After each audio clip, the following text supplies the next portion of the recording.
Ternyata angkat beban itu lebih mudah daripada ngangkat harkat martabat keluarga. Di hari kedua ini, aku kedatangan seorang mentor yang akan membantu dan membimbing mengecilkan perutku yang bucitrek. Kenalin, ini dia, aplikasi Dumbbell. Meskipun hanya aplikasi, yang penting papada lancar we semuanya. Lamun cek istilah teh mah, gak ada rotan, rapia pun jadi. Ulah loba alasan ari kana kahadean mah.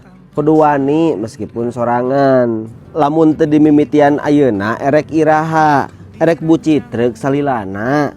Hayam negeri alus bucitrek teh, ari RT sangkana ngadahar beas bulog ripuh aye ah. Latihan selesai. Gaskeun, gaskeun, gaskeun, gaskeun, gaskeun.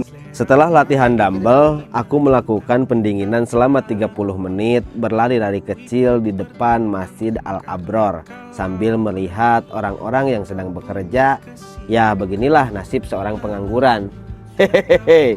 Nyase ayi ah, nyase teuing ketang aing mah.